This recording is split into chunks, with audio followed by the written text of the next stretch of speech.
Okay, I'm using a new phone now. Hopefully it doesn't cut me off anymore. Any thoughtful person. Oh, yeah, this is Magic Eyes Only by Ryan S. Wood. Hopefully we can continue without any impediments. Any thoughtful person at this point must consider whether documents, multiple witnesses, and detailed descriptions of UFO crashes and retrievals are simply woven from lies and delusions. What about hoaxes? After all, some hoaxes grow inevitably from human foibles, ego, greed, and delusion.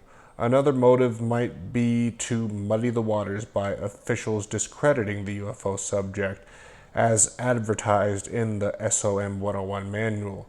Dr. Robert Wood notes that some hoaxes create a false claim. For example, plant the claim with a researcher, await the researcher's public statements, then announce it was a hoax to discredit the researcher. Dr. Wood mentions a few possible hoaxes. One was a report alleging that in 1946 a UFO was seen in the hangar in Yuma, Arizona. Another alleging that in 1979 an alien body was found in in the Pinocchio Mountains and placed in a freezer, and another in 1989 alleging recovery of an alien vessel in Carp, Canada. Accomplished author and international UFO researcher Nick Redfern has carefully examined reported UFO crashes and does find instances of apparent deception, he writes. Detailed study of the history of the crashed UFO subject reveals a number of cases that can be considered hoaxes or suspected hoaxes at least. Interestingly, however, hoaxing purely for the sake of creating a bogus story is very rare. Indeed, there are good indications that many of the spurious cases have been created by the murky world of officialdom to confuse the true nature of the crashed UFO mystery. For example, with regard to the infamous UFO crash at Aztec, New Mexico in 1948, that many people believe to be a hoax, a fascinating piece of documentary evidence relative to the case has surfaced thanks to the work of the investigative author Carl Pflock, namely extracts from the alleged personal diary of Silas Newton, one of the key sources for the Aztec story. From the 1970s, in the diary, Newton revealed that in the early 1950s he was contacted by military officials that wished to speak with him about his crashed UFO story. Newton was told that the military knew that his UFO crash at Aztec story was bogus. Incredibly, however, they wanted him to continue spreading the story far and wide and to whomever would listen.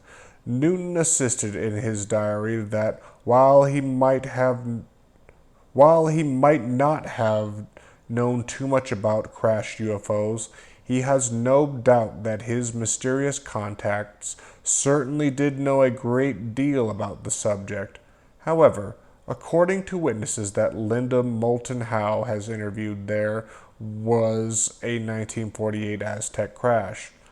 This relates a number of important questions. Was Newton a convicted and known con man, as to continue telling his largely discredited tale because it acted as a convenient smokescreen for the military to hide a real crashed UFO behind?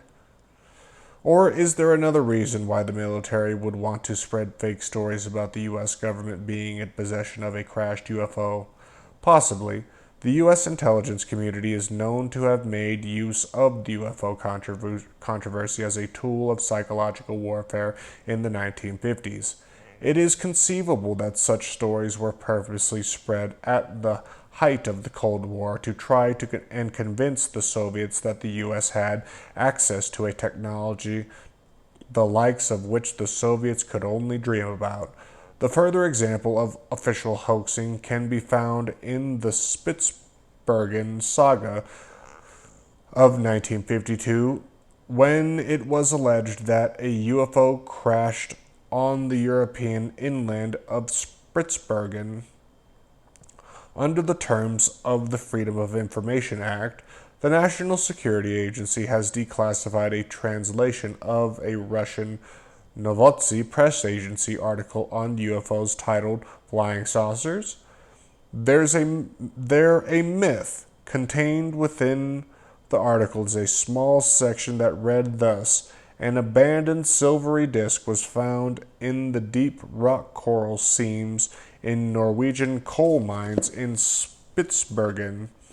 It was pierced and marked by micrometeor impacts and bore all traces of having performed a long space voyage. It was sent for analysis to the Pentagon and disappeared there. Notably, prior to its declassification, the section of the article translation that referred to Spitsbergen was carefully circled with a pen by an unknown source at the NSA with the word plant. Although many researchers have, with some justification, dismissed the Spitzenberg case because of the proven fact that several of those cited in then contemporary newspaper articles on the case were outright products of fiction, the plant reference suggests that the case may have really been a hoax perpetrated by the U.S. intelligence agency designed to cloud and confuse even further the foggy world of UFO crash retrieval accounts. Similarly, following the collapse of Nazi Germany, several of Hungary's national treasures, including the crown of St. Stephen's, were handed over to the United States military for safekeeping. They were duty delivered in the early 1950s to Fort Knox in an elaborate operation codenamed Klondike. The treasure was eventually returned to Hungary in 1978. This would be just another story of political and historical intrigue were it not for the fact that, according to a memorandum in the files of the State Department, the soldiers designated to guard the treasure were told that the boxes contained the wings and engine of a flying saucer. As researcher and author William Moore notes, unsubstantiated stories about parts of a flying saucer being stored at Fort Knox continue to be part of the UFO crash retrieval rumor mill to this very day. How many other similar rumors have a similar origin is anybody's guess. Perhaps the most infamous case was the story of an alleged UFO crash in the Kalahari Desert, South Africa. In May 1989, the details were first revealed publicly in September 1989 at the annual conference of the now defunct British UFO magazine. According to the story, a UFO was shot down by South African forces, alien bodies were recovered, and the material evidence was transferred to the United States for study. British researcher Tony Dodd was provided with documents that purported to originate with the South African Air Force that looked official and that seemed to corroborate the story. However, they were riddled with errors, and the case quickly collapsed as nothing more than a simple hoax. The cases cited above, however, are important in the sense that they demonstrate when it comes to crashed UFOs and hoaxes, the hand of officialdom can be often found at work, and of course, if there were nothing to hide, there would be no need for the intelligence world to spread such tales in the first place.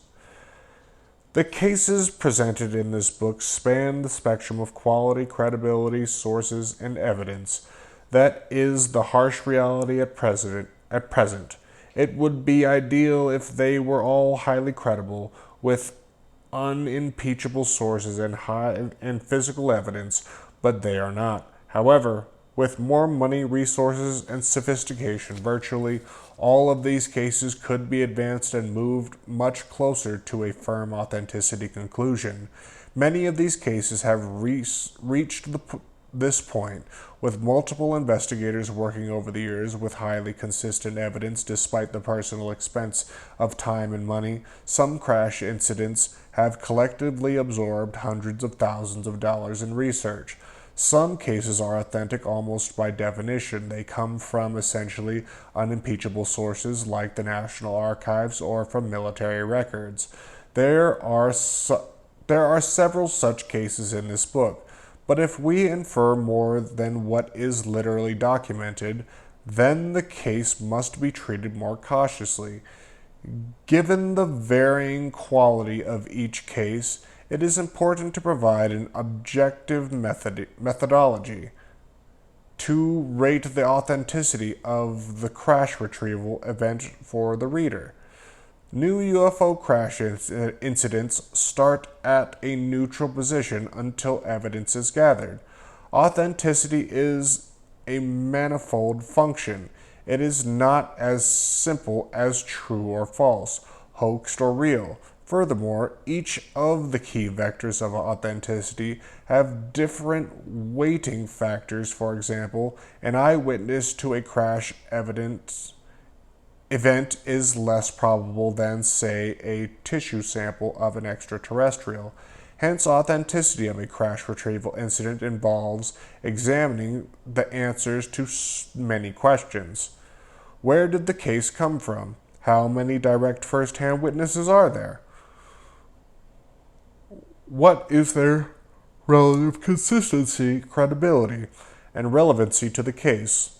What are the results of investigations into any physical evidence, such as soil variations, wreckage, original government documents? If there are original documents, what are the results of the forensic test paper ink, watermark, typewriter, and handwriting? Are there official publicly released documents that are relevant to the case, such as FBI files, presidential or National Archive material? If there are clandestinely leaked documents that support the case, what unique and obscure content markers do they contain that are accurate for this type of document? Have independent forensic experts examined the evidence? How difficult is the incident to hoax or fake? Who might fake the incident or document and why? All of these factors, as well as other related sub-questions, weave their way into a score for each key category, ultimately generate an authenticity rating for the UFO crash incident. To deal with such a wide variety of aspects, we need a structured process to fairly and effectively rate each crash for authenticity. We have developed a weighting factor for each authenticity category under consideration as shown in the table below. Within each category, there is 5-point scale when multiplied by the weighting factor results in a maximum total score of 125 points. A discussion of criteria in each case follows. Eyewitness. First-hand witnesses that were directly involved with the crash incident, i.e., they saw it either on site, in transport, or in storage. Was the witness a trained observer? Witnesses are fallible. Their memories change with time and can be influenced. Second-hand witnesses count also, i.e., those that hear the story directly from a first-hand witness. Eyewitnesses are given a weighting factor of 3.0. I'm just going to, you guys can pause it and read it if you like.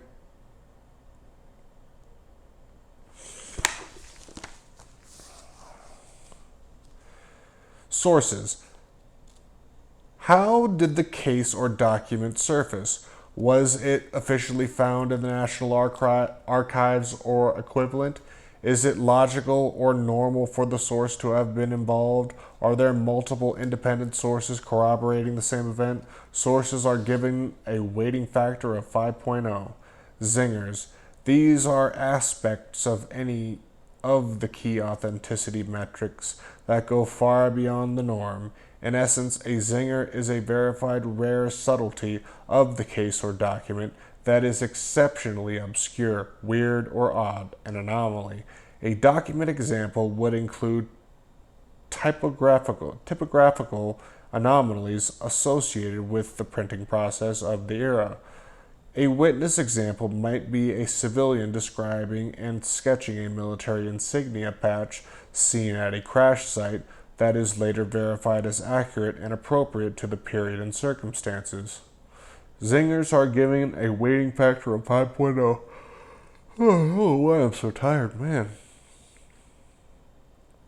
Content refers to all the information data of a case, including locations, details of the event, official and leaked documents, are the dates, descriptions, document references, and individuals mentioned appropriate and consistent.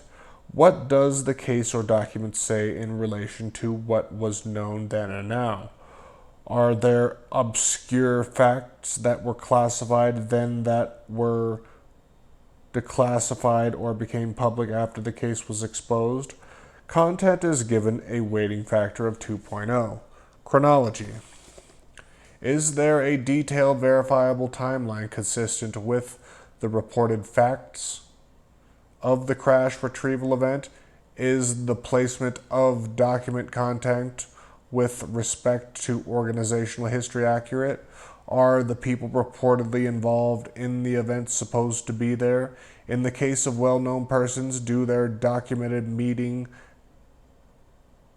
and travel schedules coincide with the involvement in the event? Is the document or the incident procedure consistent with other documents or military procedure of the era? Chronology is given a weighting factor of 2.0. Forensics. This can include several types of testing, for example, soil testing, materials testing, of original paper, verifying watermarks, and testing of inks against known authentic standards. If relevant typographical aspects such as typewriter style, typesetting, laser printing, photocopying, mimeography, any technique that creates writing on paper may be germane. Are there new forensic technologies that can validate the case?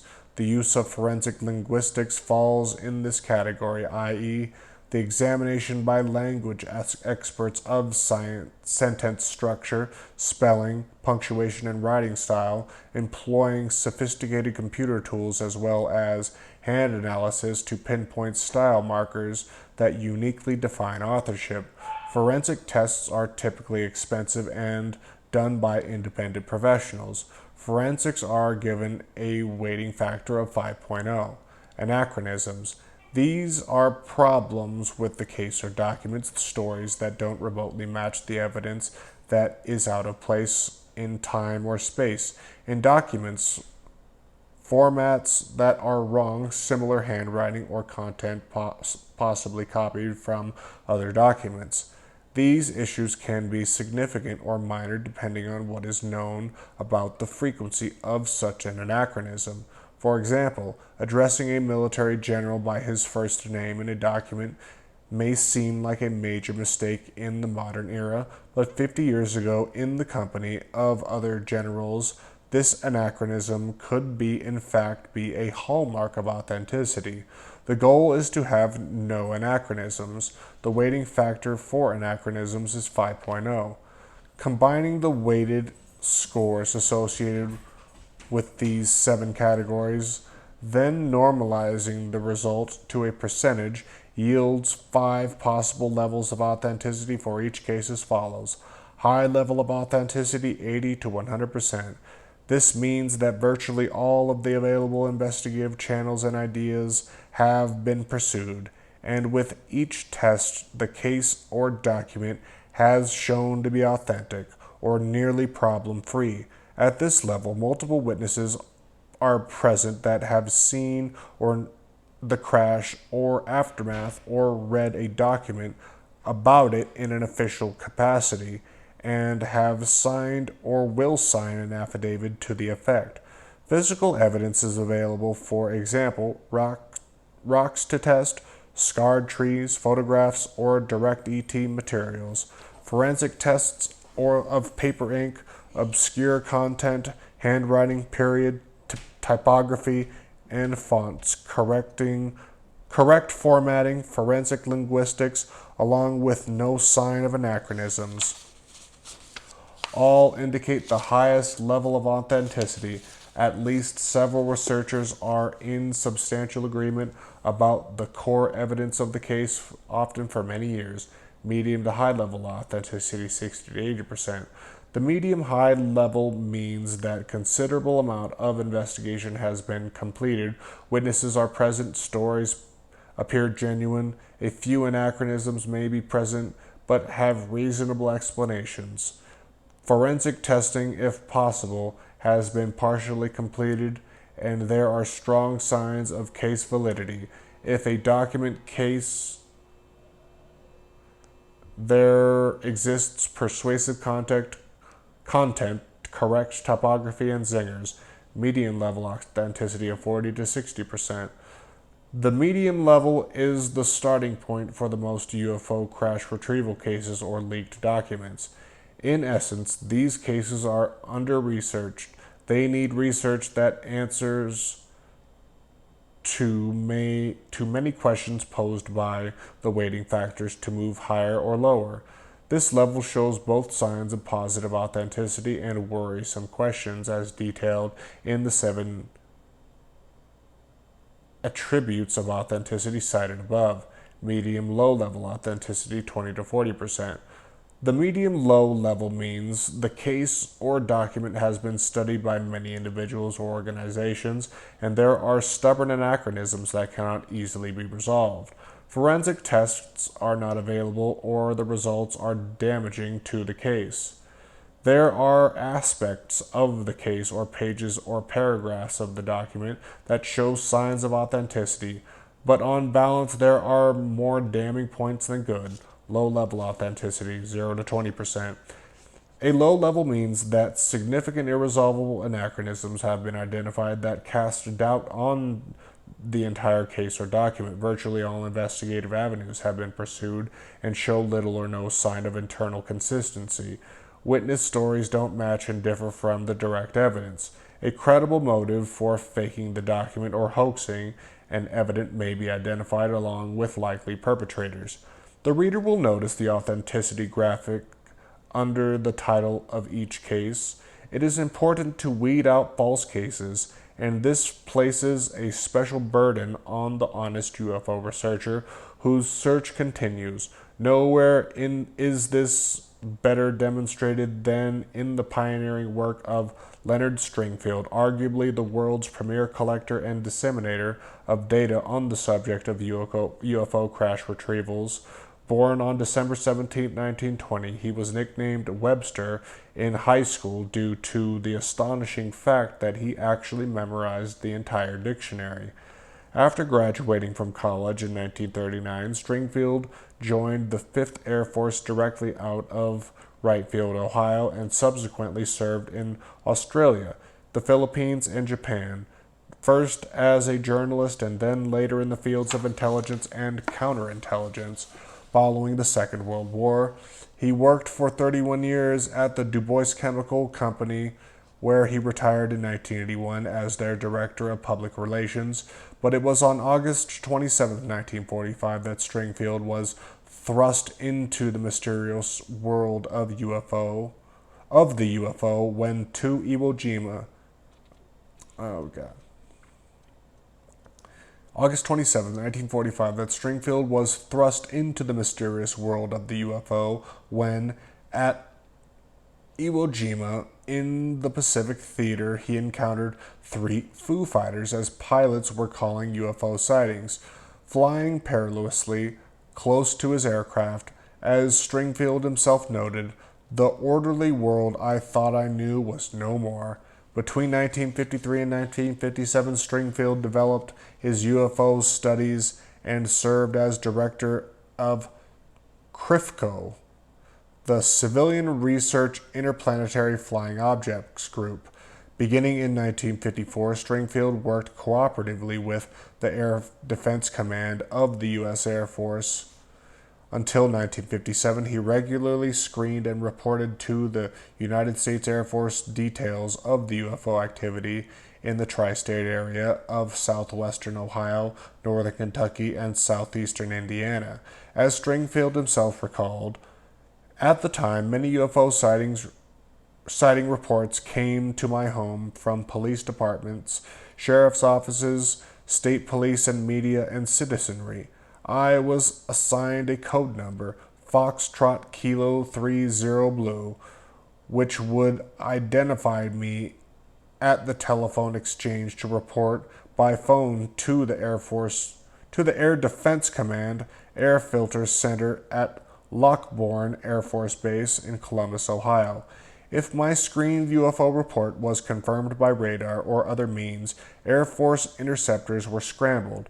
At this point, I was told that the resultant actions were classified. The Air Force paid my phone bills.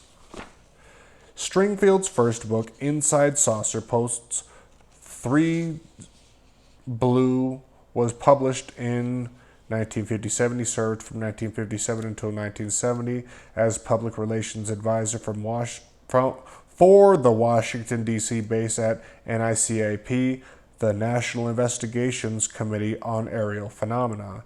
He also served on the board of directors of MUFON, the Mutual UFO Network, an associate investigator for the CUFOs, the Center for UFO Studies, and as president of the Cincinnati UFO Society. In a landmark development in 1977, he served as advisor to Prime Minister Sir Eric Gairy of Grenada, who proposed to the United Nations a plan to establish an agency specifically designed to undertake UFO research. Also in 1977, Doubleday Books published Stringfield's second book, Situation Red, The UFO Siege, that chronicled his investigations from the 1950s to the 1970s and included references to the crashed UFO controversy.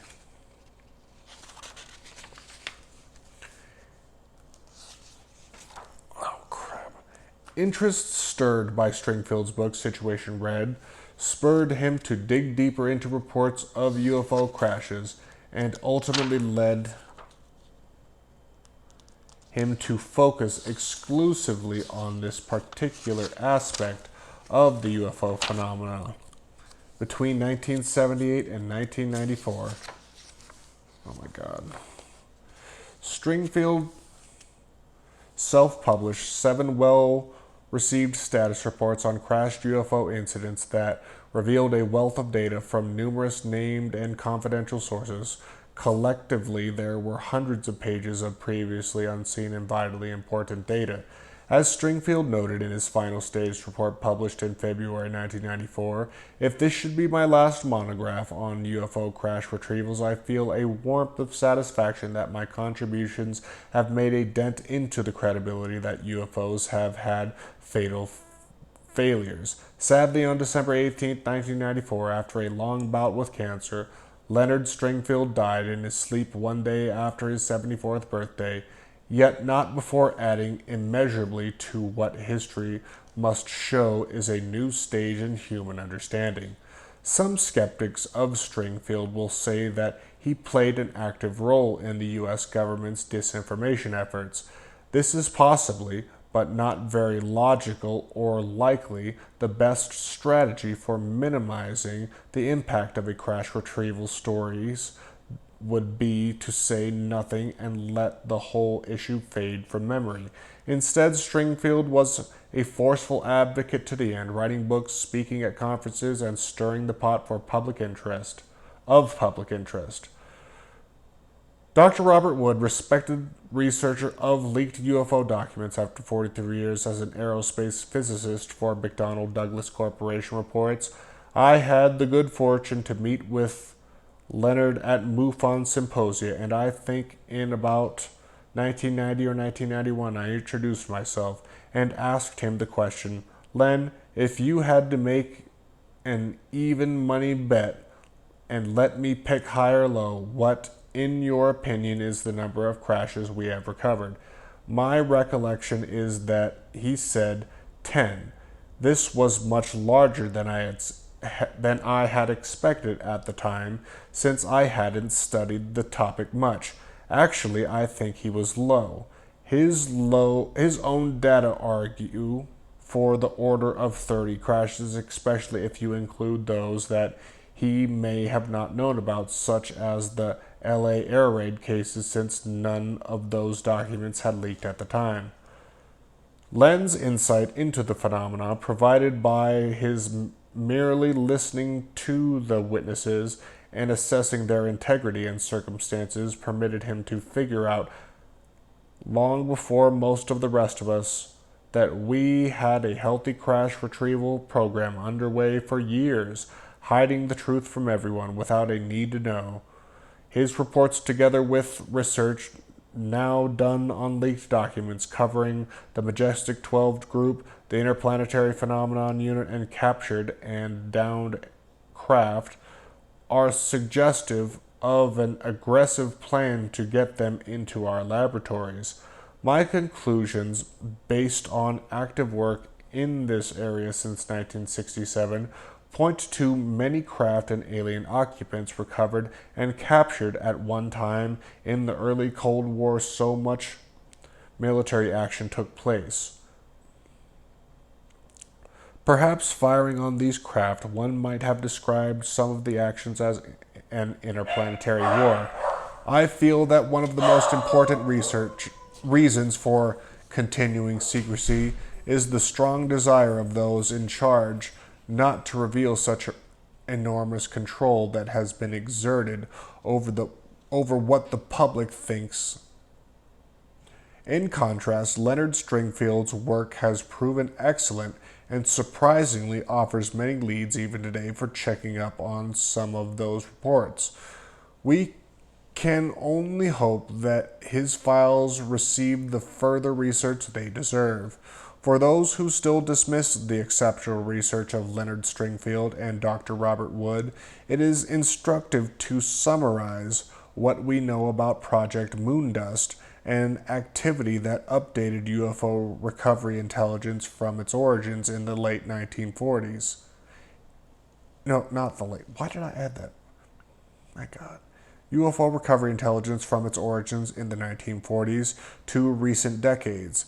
As context, Air Force Regulation ARF 200-2, dated August 12, 1954, clearly stated, the Air Defense Command has a direct interest in the facts pertaining to UFOBs. UFO reports reported within the ZI zone of the interior or the continental U.S. and has in the 4602D Air Intelligence Service Squadron, AISS, the capability to investigate these reports. The 4602D AISS is composed of specialists trained for field collection and investigation of matters of air intelligence interest which occur within the ZI. This squadron is highly mobile and deployed through the ZI. The Air Technical Intelligence Center, ATIC, will analyze and evaluate all information and evidence within the ZI. After the Air Defense Command was exhausted all efforts to identify the UFOB and all information and evidence collected in overseas areas, it certainly makes sense that the Air Force would recover foreign satellites fallen out of orbit and other space debris. Yet would this also include unidentified spacecraft that have impacted Earth? Clifford Stone, UFO researcher after retiring from the Army, has unveiled intelligence, military, and other documents, as well as airgrams, electronic cables, declassified from the State Department, referencing Project Moondust. These airgrams make clear that there have been expeditions by government teams to retrieve not only conventional objects, but also crashed UFOs. In 1992, U.S. Senator Jeff Bingaman wrote that Air Force concerning Stone's inquiries about Project Moondust and a related Operation Blue Fly, the Air Force replied to the squadron emphatically. There is no agency, nor has there ever been, at Fort Belvoir, Virginia, which would deal with UFOs or have any information about the incident at Roswell.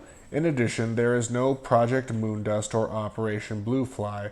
Those missions have never existed.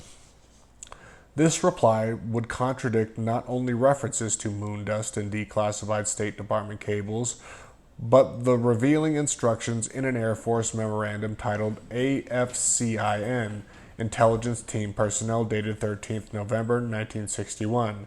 In addition to their staff duty assignments, intelligence team personnel have peacetime duty functions in support of such Air Force projects as Moondust, Blue Fly, and UFO, and other AFCIN direct quick reaction projects which require intelligence team operational capabilities. Headquarters USAF has established a program for investigation of reliably reported unidentified flying objects within the United States. AFR 200-2 delineates the 1127th Collection Responsibilities and Air Force Intelligence Unit at Fort Belvoir, Virginia. Operation Blue Fly has been established to facilitate expedition delivery to FTD, Foreign Technology Division, at Wright-Patterson Air Force Base. Moondust or other items of great technical intelligence interest.